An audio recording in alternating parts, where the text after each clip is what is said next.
నమస్తే ఫ్రెండ్స్, నేను మీ Sravani Harsha. Welcome back to our channel. ఇవాళ మన కథ వివక్ష.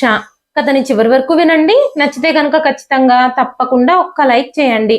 ఈ కథ పైన మీ విలువైన స్పందనని కామెంట్ రూపంలో మాకు తెలియజేయండి. కొత్తవారు ఎవరైనా చూస్తున్నట్లయితే మన ఛానల్ని సబ్స్క్రైబ్ చేసుకోండి. విశ్వనాథం గారు తన కొడుకుల గురించి చాలా గర్వపడుతూ ఉండేవారు.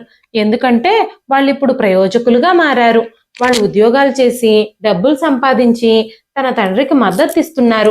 కొంతమంది పిల్లలకి తల్లిదండ్రుల్ని పోషించాల్సిన అవసరం ఉండదు.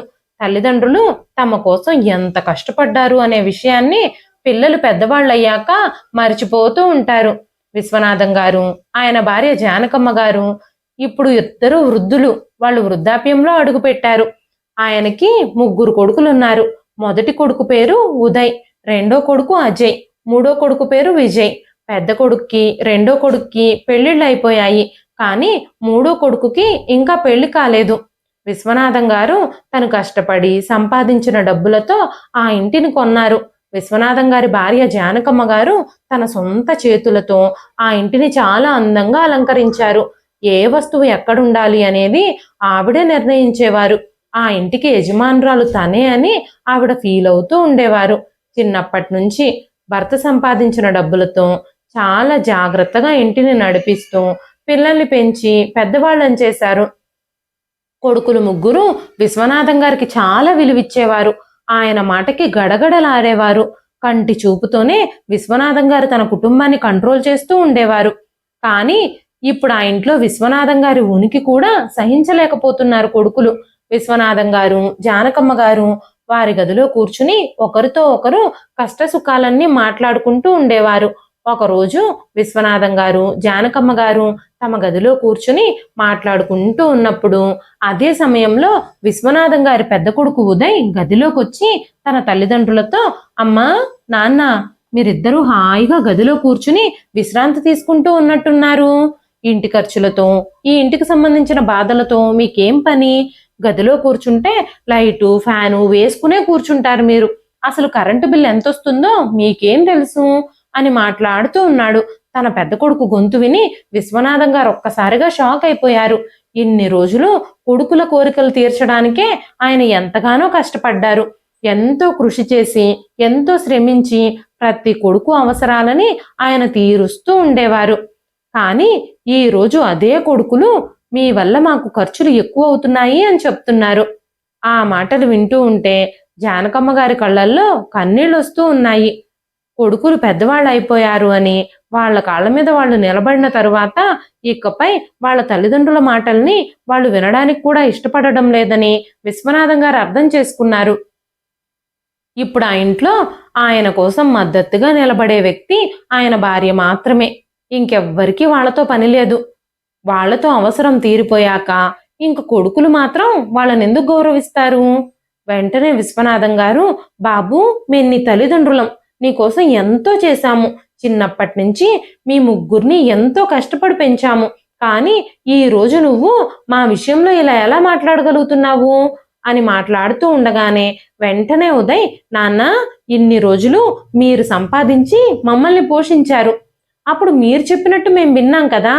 ఇప్పుడు మేం సంపాదిస్తున్నాము.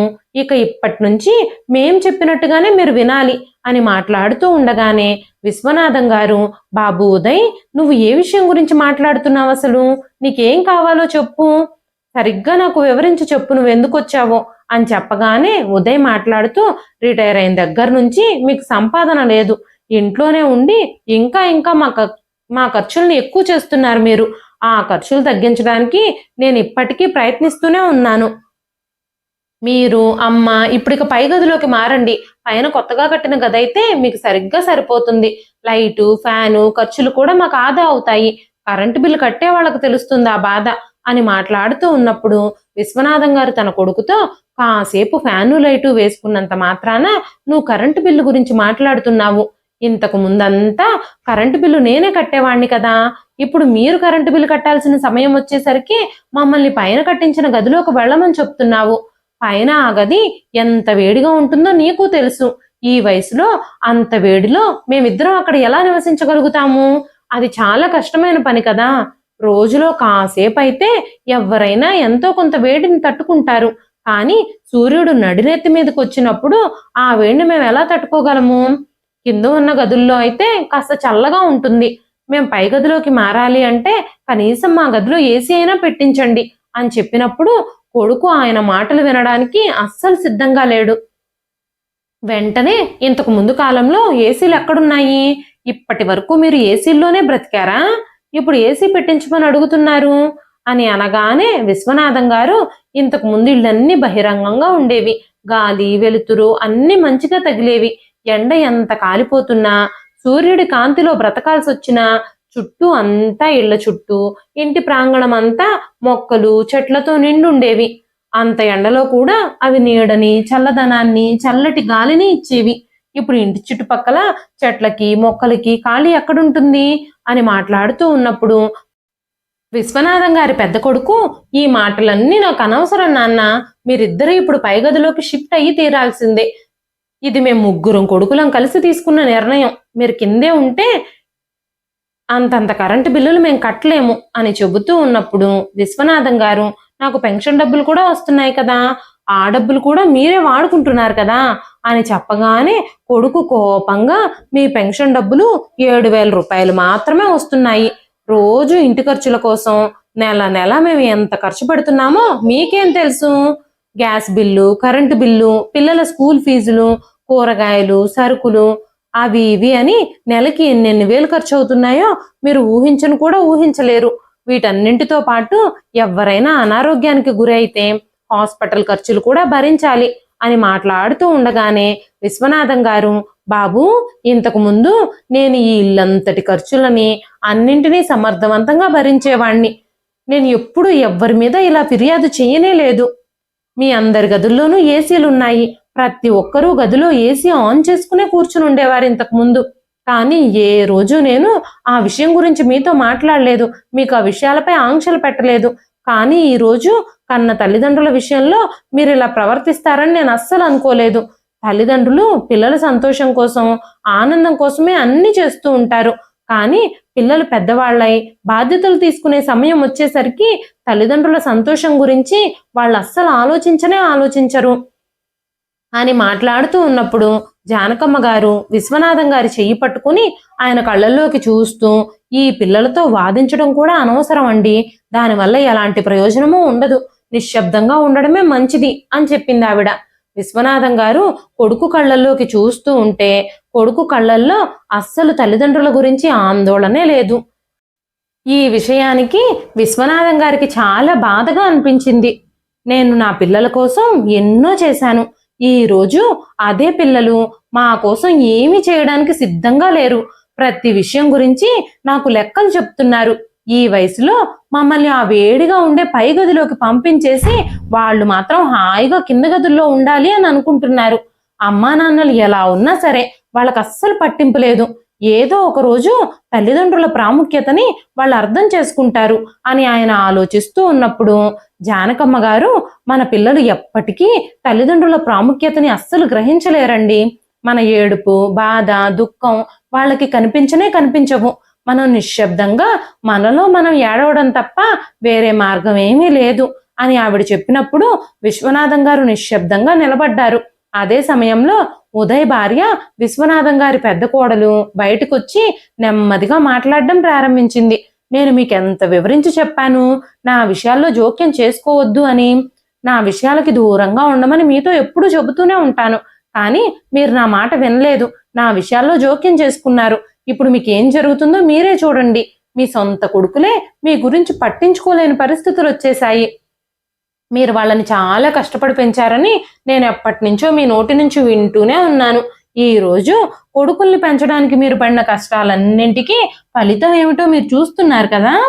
మీ కొడుకు కళ్ళల్లోనే ఆ ప్రతిఫలం మీకు కనిపించినట్టుందే అంటూ మాట్లాడుతూ ఉంది.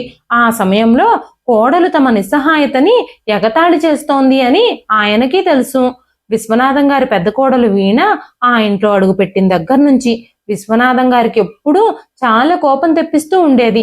అత్తామామలకి అస్సలు విలువిచ్చేది కాదు, వాళ్ళని శత్రువుల్లా చూసేది. విశ్వనాథం గారి పెద్ద కోడలు వీణ అంటే విశ్వనాథం గారికి అస్సలు ఇష్టం ఉండేది కాదు. విశ్వనాథం గారి పెద్ద కొడుకు ఉదయ్ వీణాని ప్రేమించి పెళ్లి చేసుకున్నాడు. ఆ పెళ్లి కంటే ముందుగానే ఆయనకి వీణా ప్రవర్తన అంత మంచిది కాదు అని తెలుసు. అప్పటికే ఉదయ్ వీణా వలలో చిక్కుకుపోయి ఉన్నాడు. తన ప్రేమలో గుడ్డివాడైపోయాడు.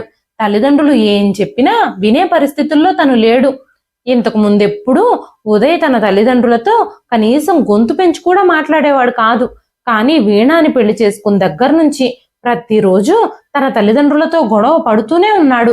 కొడుకు సంతోషం కోసమే విశ్వనాథం గారు, జానకమ్మ గారు చాలా కష్టం మీద వీణాతో ఉదయ్ పెళ్లికి ఒప్పుకున్నారు.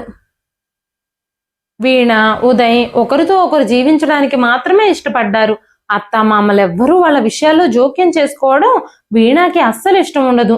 ఉదయ్ వీణాని పిచ్చిగా ప్రేమించడం వల్ల, కొడుకు బలవంతం వల్లే విశ్వనాథం గారు, జానకమ్మ గారు ఈ పెళ్లికి ఒప్పుకోవాల్సి వచ్చింది. విశ్వనాథం గారు ఉద్యోగం చేస్తూ సంపాదిస్తున్నంత కాలం చాలా కష్టపడుతూ ఉండేవారు. కొడుకులు ముగ్గురికి ఏ లోటు లేకుండా చూసుకోవాలి అని తాపత్రయపడుతూ ఉండేవారు. నేనిప్పుడు కొడుకుల కోసం సంపాదిస్తూ ఉన్నాను, వాళ్ళ కోసమే ఖర్చు పెడుతున్నాను. ఎప్పుడైతే నా కొడుకులు సంపాదించడం మొదలు పెడతారో అప్పటికి నేను వృద్ధాప్యానికి చేరుకుంటాను. ఆ వృద్ధాప్యంలో నా కొడుకులు నాకు మద్దతుగా మారతారు. వాళ్ళు సంపాదించిన ప్రతి రూపాయి మన కోసమే ఖర్చు చేస్తారు అని ఆయన కలలు కంటూ ఉండేవారు. తన భార్యతో కూడా చెబుతూ ఉండేవారు. కానీ ఇప్పుడు అవన్నీ కలలుగానే మిగిలిపోయాయి. విశ్వనాథం గారు, జానకమ్మ గారు వాళ్ళకిష్టం లేకపోయినా సరే పై గదిలోకి షిఫ్ట్ అవ్వాల్సి వచ్చింది. డాబా మీద ఆ గది పనికిరాని వస్తువులు ఉంచడం కోసం నిర్మించబడింది. కానీ ఏదో ఒక రోజు తల్లిదండ్రులని పనికిరాని వస్తువులుగా భావించి వాళ్ళని ఆ గదిలోనే ఉంచుతారని వాళ్ళెప్పుడూ ఊహించలేదు. ఆ గదిలో చాలా వేడిగా ఉంది. పగలంతా విశ్వనాథం గారు, జానకమ్మ గారు ఆ వేడిని అస్సలు తట్టుకోలేకపోయేవారు. రాత్రిపూట పడుకోవడానికి కూడా ఆ గదిలో చాలా వేడిగా ఉండేది. చాలా వేడిగా వాళ్ళు అనుభూతి చెందుతూ ఉండేవాళ్ళు. ఆ గదిలోకి అస్సలు గాలి కూడా వచ్చేది కాదు. తలుపులు తెరిస్తే దోమలు కూడా బాగా తిరుగుతూ వాళ్ళను కుడుతూ ఉండేవి. రాత్రంతా నిద్రపోవడానికి కూడా వాళ్ళకు వీలయ్యేది కాదు. రాత్రంతా మేల్కొని విశ్వనాథం గారు పాత రోజుల గురించి ఆలోచించడం మొదలుపెట్టారు. పాత రోజుల్లో నేనేం తప్పు చేశానని ఇప్పుడు నేను ఈ శిక్షని అనుభవిస్తున్నాను అని ఆయన ఆలోచించడం మొదలుపెట్టారు. విశ్వనాథం గారు ఎప్పుడూ తన తల్లిదండ్రుల్ని బాధ పెట్టేలా ప్రవర్తించలేదు. వాళ్ళ ముందు గొంతు పెంచి ఒక్క మాట కూడా ఎప్పుడు మాట్లాడేవారు కాదు. వాళ్ళని ఒక్క మాట కూడా అనేవాళ్ళు కాదు. తల్లిదండ్రులకు సేవ చేయడం, వాళ్ళని జాగ్రత్తగా చూసుకోవడం ఆయన తన విధిగా భావించారు. అలాంటి విశ్వనాథం గారికి ఇప్పుడు కొడుకుల వల్ల ఇలాంటి పరిస్థితులు వస్తాయని ఆయన ఎప్పుడూ అనుకోలేదు. తెల్లవారుజామున 4 గంటలకి ఆయన చాలాసేపు ఆలోచించిన తర్వాత ధైర్యం తెచ్చుకోవడం మొదలుపెట్టారు. ఇప్పుడు నేను ఎందుకు బతకాలి అని ఆయన ఆలోచిస్తూ గుండె భారాన్ని దించుకునే ధైర్యం లేక చిన్న పిల్లాళ్లాగా ఏడుస్తున్నారు ఆయన. ఆయన ఏడుస్తూ తన భార్య కళ్ళల్లోకి చూసినప్పుడు ఆవిడ కళ్ళల్లో కూడా కన్నీళ్లున్నాయి. ఆవిడ నిశ్శబ్దంగా ఉంది. ఆ రోజంతా దోమలు వాళ్ళని కుడుతూనే ఉన్నాయి. ఆయన తన చేతుల వైపు చూసుకున్నప్పుడు దోమలు గాయపరచకుండా ఎలాంటి భాగము లేదు. కన్న కొడుకులకి ఎలాంటి ఇబ్బంది కలగకూడదని ఇన్ని రోజులు పిల్లల కోసమే ఆయన బ్రతికారు. పిల్లల కోసమే ఆయన ఎంతో కష్టపడి ఆ ఇంటిని కట్టించారు. ఈ రోజు అదే ఇంట్లో ఆయనకి స్థానం కూడా లేకుండా చేశారు కొడుకులు. విశ్వనాథం గారు పదే పదే దేవుణ్ణి ప్రార్థిస్తూ ఉన్నారు. నాకు ఏదో ఒక సహాయం కావాలి. ఆ సహాయం నా కష్టాలన్నింటినీ తొలగించాలి. నా కష్టం నుంచి నన్ను బయటకు తీసుకురాగలగాలి అని ఆలోచిస్తూ ఉన్నారు ఆయన. ఇప్పుడు ఆయన భార్య పరిస్థితి కూడా చాలా చెడ్డగా ఉంది. ఆవిడ అస్సలు తట్టుకోలేకపోతుంది. అంత వేడిలో పడుకోవడం వల్ల ఆవిడ ఆరోగ్యం కూడా క్షీణించింది. కొడుకులు ముగ్గురికి తల్లి పరిస్థితి గురించి బాగా తెలుసు. అప్పటికే జానకమ్మ గారు చాలా అనారోగ్యాలతో బాధపడుతున్నారు. అయినప్పటికీ వాళ్ళు ఉద్దేశపూర్వకంగానే ఇలా చేస్తున్నారు.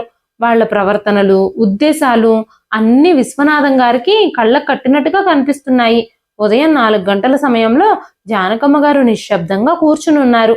పెళ్ళైన ఇన్నేళ్లలో ఎప్పుడూ విశ్వనాథం గారు తన భార్యకి ఎలాంటి సమస్యని ఇవ్వలేదు. ఆవిడ ప్రతి కోరికను నెరవేరుస్తూ వచ్చారు. ఆవిడ ఏ విషయంలోనూ ఇబ్బంది పడకుండా ఆయన చూసుకున్నారు. ఇన్నేళ్లుగా ఆవిడ చాలా ప్రశాంతకరమైన జీవితాన్ని గడిపింది.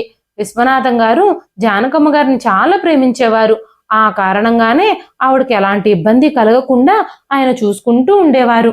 కానీ ఈరోజు ఆయన నిస్సహాయతకి ఆవిడ కూడా బలైపోతుంది. వెంటనే విశ్వనాథం గారు జానకమ్మ గారి పక్కనే కూర్చుని ఆవిడ చేతులు పట్టుకొని ఓదారుస్తూ, జానకి, నువ్వేమీ బాధపడకు, నేను ఏదో ఒకటి చేస్తాను, ఏదో ఒక మార్గం నేను కనుక్కుంటాను, మన పరిస్థితి ఖచ్చితంగా మారుతుంది అని చెప్పినప్పుడు జానకమ్మ గారు, నేను బాధ ఏమీ పడడం లేదండి, ఈ రోజు వరకు మీరు నన్ను ఎప్పుడూ బాధ పెట్టలేదు, ఈ బాధ పిల్లల ద్వారానే నాకు ఇవ్వబడింది, మన పిల్లలకి నోర్లున్నాయని వాళ్ళు మనల్ని బాధ పెడుతున్నారు, మనకి కళ్ళున్నాయి కదా, అందుకే నిశ్శబ్దంగా కన్నీళ్లు కారుస్తూ బాధపడుతున్నాం అంటూ నిర్వేదంగా ఆవిడ మాట్లాడుతున్న మాటలకి విశ్వనాథం గారికి చాలా బాధగా అనిపించి ఆయన కూడా ఏడవడం ప్రారంభించారు. జానకమ్మ గారి తలని ఆయన ఛాతిపై ఉంచుకున్నారు. వెంటనే ఆయన, నాకు బాగా గుర్తుంది, ఉదయ్ ఈ ప్రపంచంలోకి వచ్చినప్పుడు మొదటగా మనకి కొడుకు పుట్టినందుకు నాకు చాలా సంతోషంగా ఉందని నువ్వన్న మాటలు నాకు ఇంకా ఇంకా గుర్తున్నాయి జానకి. జానకి, మన మొదటి బిడ్డ మన జీవితంలోకి వచ్చినప్పుడు మనం ఎంత సంబరంగా ఆ రోజుని జరుపుకున్నాము. ఆ రోజు నీ గురించి నేను ఎంత గర్వపడ్డానో నీకు తెలుసు కదా. మెల్లమెల్లగా కొడుకు పెరిగి పెద్దవాడవుతున్నప్పుడు వృద్ధాప్యంలో తను మనల్ని జాగ్రత్తగా చూసుకుంటాడని మనం భావించాము. 3 కొడుకులున్నందుకు మనం ఎంతో సంతోషించాము. కానీ ఈరోజు అదే కొడుకులు మనల్ని జాగ్రత్తగా చూసుకోవడం పక్కన పెడితే కనీసం మనుషుల్లాగా కూడా చూడడం లేదు. ఉదయ్ భార్య వీణ ఎంత చెడ్డదో, లేనిపోనివన్నీ చెప్పి ఉదయ్ మనసును మార్చేస్తుంది. పిల్లల మీద మనకున్న అధికమైన ప్రేమ కూడా వాళ్ళని చెడిపోయేలా చేసుంటుంది అని చెబుతూ ఉన్నప్పుడు జానకమ్మ గారు, నేనే నా అధికమైన ప్రేమతో వాళ్ళని చెడగొట్టేశానండి. ప్రతిరోజు వాళ్ళ ప్రతి కోరికను నెరవేర్చడానికే నేను ప్రయత్నించాను. ఇప్పుడు అదే పిల్లలు మన పట్ల తప్పుగా ప్రవర్తిస్తున్నారు. వాళ్ళు ఎంత అందంగా మాట్లాడుతున్నారో. ఇప్పుడు ప్రతి రాత్రి ప్రతి ఉదయము బాధపడడం తప్ప మనకి వేరే అవకాశమే లేకుండా పోయింది అని మాట్లాడుతూ ఉన్నప్పుడు విశ్వనాథం గారు నిశ్శబ్దంగా ఉన్నారు. ఆయన ప్రతిదీ వింటూ ఉన్నారు. ఆ తర్వాత ఒక రోజు ఉదయం ఆయన నిద్ర నుంచి మేల్కొన్నప్పుడు జానకమ్మ గారి శరీరం మొత్తం జ్వరంతో కాలిపోవడం చూశారు. వేడి కారణంగా తను అనారోగ్యానికి గురైపోయింది. నిద్ర లేకపోవడం వల్ల ఆవిడ ఆరోగ్యం పూర్తిగా దెబ్బతింది. ఆవిడ ఆరోగ్యం ఇప్పుడు అస్సలకి బాగోలేదు. అంతేకాకుండా ఆవిడ శ్వాస తీసుకోవడానికి కూడా చాలా ఇబ్బంది పడుతుంది. వెంటనే విశ్వనాథం గారు కొడుకుల దగ్గరకు వెళ్ళి జానకమ్మ గారిని ఆసుపత్రికి తీసుకెళ్లమని వాళ్ళతో చెప్పారు. పెద్ద కొడుకు, రెండో కొడుకు ఉద్యోగాలు చేస్తున్నారు. వాళ్ళు బాగానే డబ్బులు సంపాదిస్తున్నారు. కన్న తల్లిని హాస్పిటల్కి తీసుకెళ్లి చూపించగలిగే స్తోమత వాళ్ళకుంది. వెంటనే వాళ్ళు హాస్పిటల్కి తీసుకెళ్తారు అని విశ్వనాథం గారు అనుకున్నారు. అదే సమయంలో చిన్న కొడుకు విజయ్ కూడా అక్కడే హాల్లో ఫోన్ చూసుకుంటూ కూర్చునున్నాడు. తను హాస్టల్లో ఉండి చదువుకుంటున్నాడు. ఈ సంవత్సరమే తన చదువు పూర్తయింది. 2 వారాల క్రితమే తన ఇంటికొచ్చాడు. అప్పుడు విశ్వనాథం గారు తన పెద్ద కొడుకుతో, బాబు ఉదయ్, మీ అమ్మకి అస్సలు ఒంట్లో బాగోలేదు, తనని అర్జెంటుగా ఆసుపత్రికి తీసుకెళ్ళాలి అని చెప్పినప్పుడు ద్వేషంతో ఉదయ్ తనని అసహ్యించుకున్నాడు. వెంటనే తను అమ్మని హాస్పిటల్కి తీసుకెళ్లడానికి నా దగ్గర డబ్బులు లేవు అని చెప్పగానే రెండో కొడుకు అజయ్ కూడా, నేను అన్నయ్యతో పోల్చుకుంటే అంత ఎక్కువ డబ్బు ఏమీ సంపాదించడం లేదు, నా జీతం అన్నయ్య జీతం కంటే చాలా తక్కువ, నేను సంపాదించే నా డబ్బులు మా ఖర్చులకే సరిపోతున్నాయి, ఇంకా హాస్పిటల్ ఖర్చులంటే నేనెలా భరిస్తాను అన్నాడు. అప్పుడే విజయ్ కూడా మాట్లాడుతూ, నేను ఉద్యోగం లేకుండా ఇప్పుడే చదువు పూర్తి చేసున్నాను, నా దగ్గర డబ్బులు ఎక్కడి నుంచి వస్తాయి నాన్న అంటూ చెప్పాడు. కొడుకులు ముగ్గురు తండ్రితో అలా మాట్లాడుతూ ఉంటే విశ్వనాథం గారి కళ్ళల్లో కన్నీళ్లు ఆగడం లేదు. ఆ రోజు వరకు కూడా ఆయన సంపాదించిన ప్రతి రూపాయిని కుటుంబం కోసమే ఖర్చు చేశారు. కానీ ఆ విషయం కొడుకులు ఎవ్వరికీ గుర్తులేదు. కొడుకులు ముగ్గురు మాట్లాడుతున్న ఆ మాటలకి విశ్వనాథం గారి కళ్ళల్లో కన్నీళ్లు తిరుగుతూ ఉన్నాయి. ఇప్పుడు ఆయనకి ఏం చేయాలో అర్థం కాలేదు. ఆయన అక్కడి నుంచి బయటకు వచ్చి ఇంటి పైకి వెళ్లారు. పై గదిలోకి వెళ్ళి తన భార్య ముఖం చూసినప్పుడు ఆయనకు చాలా బాధగా అనిపించింది. ఇప్పుడు ఇక మనకి ఇక్కడ ఏమీ మిగల్లేదు జానకి అని ఆయన తన భార్యతో చెప్పారు.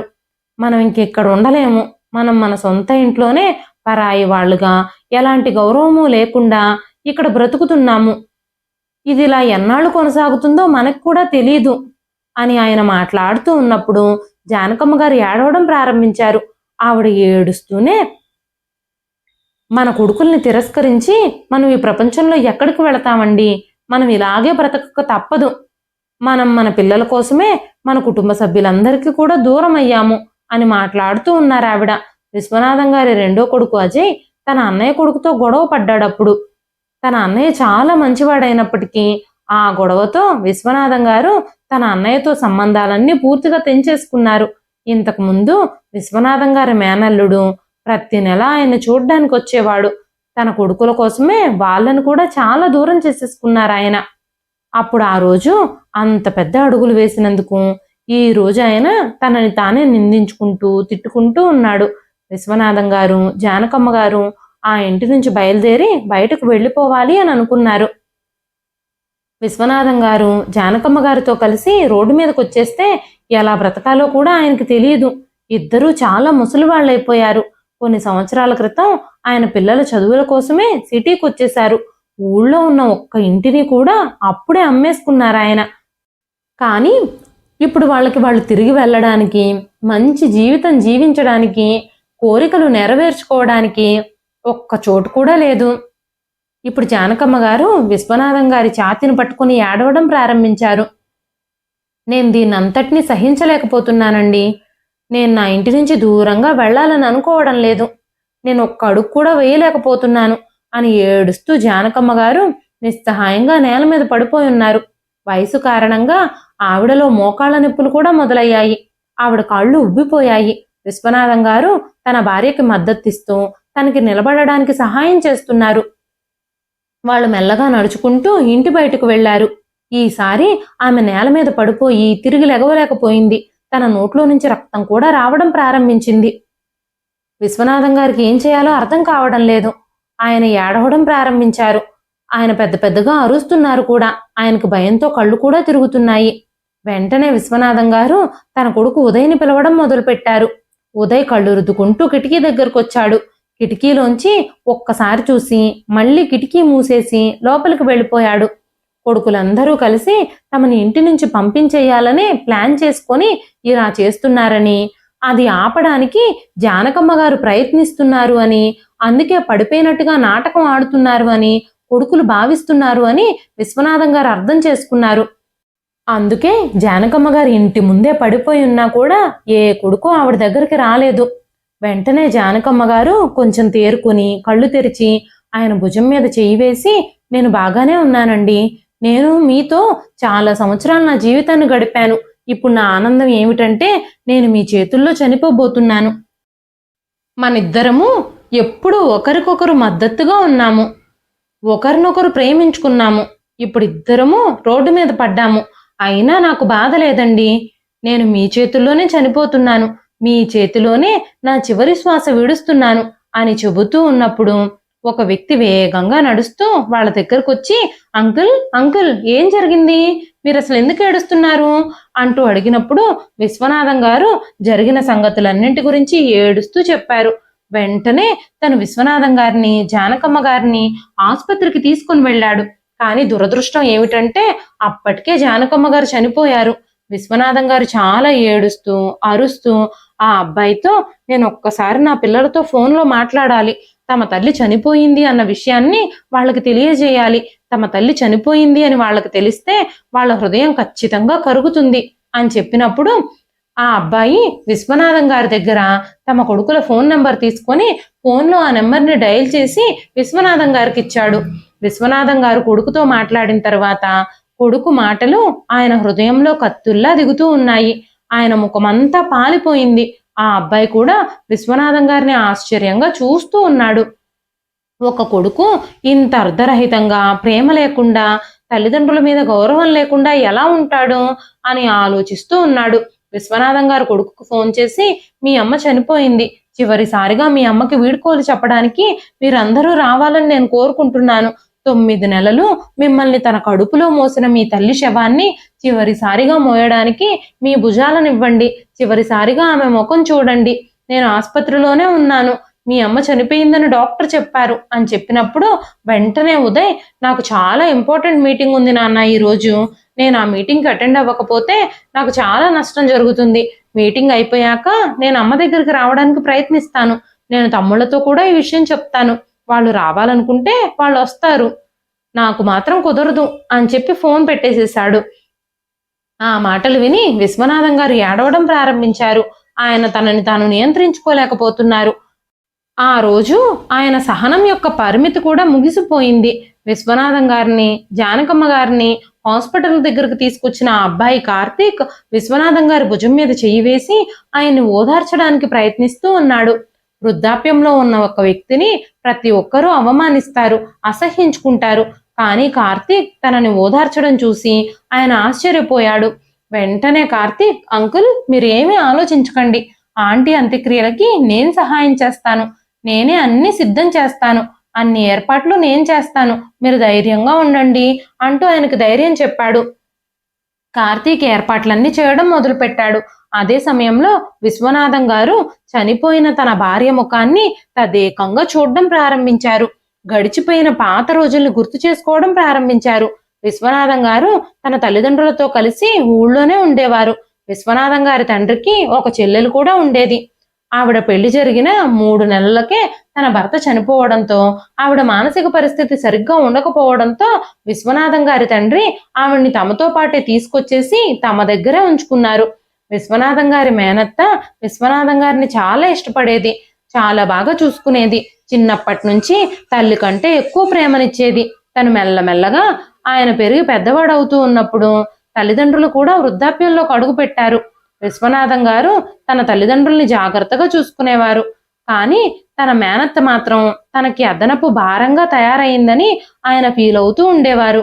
తల్లిదండ్రులిద్దరూ మంచంలో ఉన్నప్పుడు ఆయన వాళ్ళకి సేవ చేసేవారు. కొన్ని రోజుల తర్వాత విశ్వనాథం గారు జానకమ్మ గారిని పెళ్లి చేసుకున్నారు. జానకమ్మ గారు పెళ్ళై ఆ ఇంట్లో అడుగుపెట్టిన దగ్గర నుంచి అత్తామామల్ని చాలా జాగ్రత్తగా చూసుకునేది. మంచంలో ఉన్న ఇద్దరికీ ఏ లోటు లేకుండా ఆవిడ చాలా ప్రేమగా చూసుకుంటూ ఉండేది. కొన్ని రోజుల తర్వాత విశ్వనాథం గారి తల్లిదండ్రులు ఇద్దరూ మరణించారు. ఆయన మేనత్త మాత్రమే ఆ ఇంట్లో ఉండేది. విశ్వనాథం గారికి తల్లిదండ్రులేమో బాధ్యతగాను, తన మేనత్త మాత్రం బరువుగాను కనిపిస్తూ ఉండేది. మెల్లమెల్లగా వృద్ధాప్యం కారణంగా ఆవిడ ఆరోగ్యం కూడా క్షీణించి మంచానికే పరిమితమయ్యింది. విశ్వనాథం గారు ఆవిడకి సేవ చేయడానికి అస్సలు అంగీకరించేవారు కాదు. జానకమ్మ గారు మాత్రం ఆమెను జాగ్రత్తగా చూసుకునేది. మంచంలో ఉన్న ఆవిడకి సేవలు చేసి తన గదిలోకి వచ్చిన జానకమ్మ గారిని, నీ దగ్గర కూడా ఆ రోగిష్టి వాసనే వస్తుంది, రేపటి నుంచి నువ్వు ఆ గదిలోకి వెళ్ళి ఆవిడకి సేవలు చెయ్యొద్దు అంటూ మాట్లాడుతూ ఉండేవారు. అయినా సరే జానకమ్మ గారు మాత్రం ఆ మాటలేవి పట్టించుకోకుండా విశ్వనాథం గారి మేనత్తకి సేవలు చేస్తూ జాగ్రత్తగా చూసుకుంటూ ఉండేవారు. విశ్వనాథం గారు తన అత్తని ఎప్పుడూ అసహ్యించుకుంటూ ఉండేవారు. ఆవిడ మాత్రం ఆయనని ఎంతగానో ప్రేమించేవారు. ఒకరోజు విశ్వనాథం గారి అత్తయ్య విశ్వనాథం గారితో, బాబు, నేను ఇంకా ఎన్ని రోజులు బ్రతుకుతానో నాకు తెలియదు, ఈ రోజంతా నేను నీతోనే గడపాలి అని అనుకుంటున్నాను. చిన్నప్పటి నుంచి నేను నిన్ను చాలా ప్రేమించేదాన్ని, నువ్వంటే నాకు చాలా ఇష్టం, నేను నీకెప్పుడు కన్న తల్లిలాగానే భావించి అలాగే ప్రేమించేదాన్ని.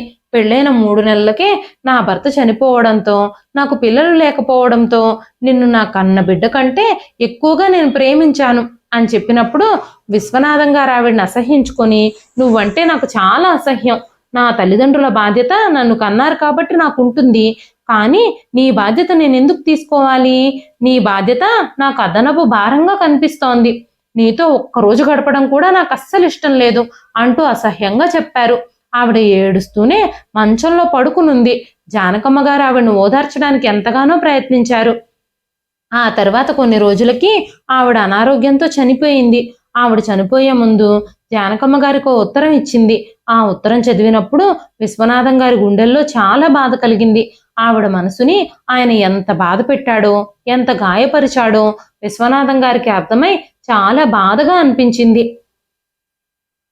తన భార్య వృద్ధాప్యంలో తన తల్లిదండ్రుల్ని, తన మేనత్తని జాగ్రత్తగా చూసుకున్న కారణంగానే కొడుకుల చేతుల్లో ఎక్కువ బాధలు పడకుండా, రోడ్డు మీద నిరాశ్రయురాలిలాగా బ్రతకకుండా, మంచంలో పడి ఎవ్వరి చేత సేవలు చేయించుకోకుండా క్షేమంగా భర్త చేతిలోనే పుణ్యస్త్రీగా వెళ్ళిపోయింది. ఇదంతా ఆవిడ చేసుకున్న పుణ్యమే. నేను ఎన్నో పాపాలు చేశాను కాబట్టి, ఎందరినో క్షోభ పెట్టాను కాబట్టే ఇప్పుడు ఈ రోజుల్లో వృద్ధాప్యంలో భార్య దూరమై కొడుకులు కూడా అసహించుకొని ఏ దిక్కు లేక రోడ్డు మీద పడబోతున్నాను అనుకుంటూ ఏడవడం మొదలుపెట్టారాయన. అదే సమయంలో కార్తీక్ విశ్వనాథం గారి దగ్గరకు వచ్చి జానకమ్మ గారి అంత్యక్రియలకి ఏర్పాట్లన్నీ పూర్తయిపోయాయి అని చెప్పాడు. అంత్యక్రియలన్నీ పూర్తయిన తర్వాత విశ్వనాథం గారు రోడ్డు మీద ఫుట్పాత్లో ఒక మూలను కూర్చొని ఏడుస్తూ ఉన్నారు. అప్పుడే కార్తీక్ ఆయన దగ్గరకు వచ్చి, మీరు ఇప్పటికైనా మీ కొడుకుల దగ్గరకు వెళ్ళండి, ఇలా రోడ్డు మీద ఉండాలంటే ఈ వయసులో కష్టం కదా, మీ కొడుకులు భార్య కూడా లేదు కదా, మీ బాధ్యతను తీసుకుంటారు అంటూ చెప్పినప్పుడు విశ్వనాథం గారు ఏడుస్తూ, నాకు 3 కొడుకులు ఉన్నారన్న మాటే కానీ ఇప్పుడు వాళ్ళు కనీసం తల్లి అంత్యక్రియలకే రాలేదు, వృద్ధాప్యంలో తండ్రిని చూసుకుంటారని నువ్వెలా అనుకుంటున్నావు? నా కొడుకులు 3 చాలా మంచి వాళ్ళని, మమ్మల్ని చాలా జాగ్రత్తగా చూసుకుంటారని నేను అనుకున్నాను.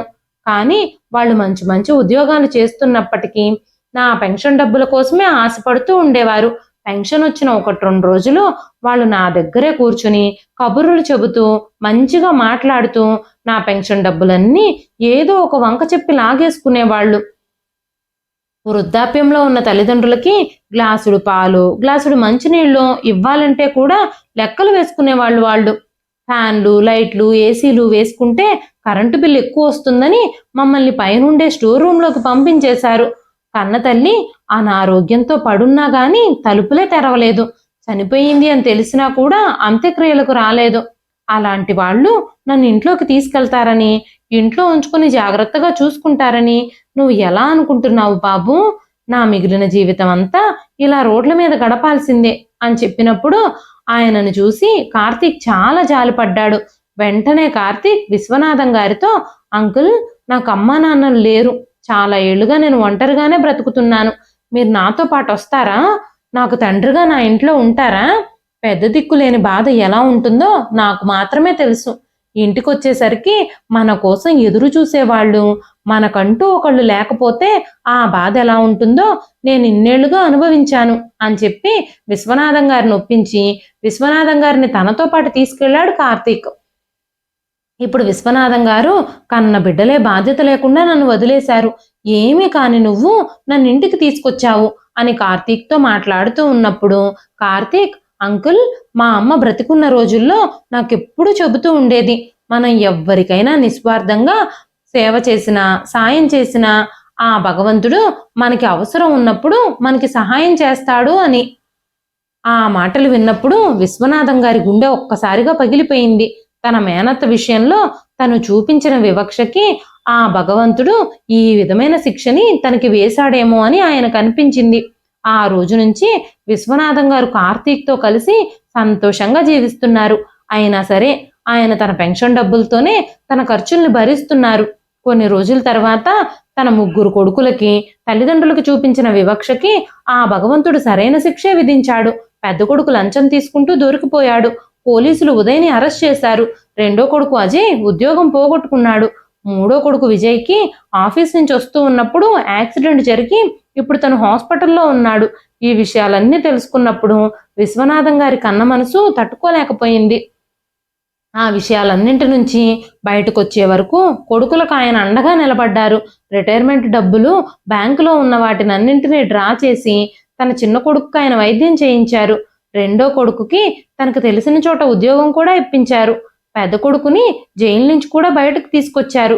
3 కొడుకులు తండ్రి కాళ్ళు పట్టుకొని క్షమాపణలు అడిగారు. తమతో పాటే ఉండమని, జాగ్రత్తగా చూసుకుంటామని విశ్వనాథం గారిని బ్రతిమాలారు.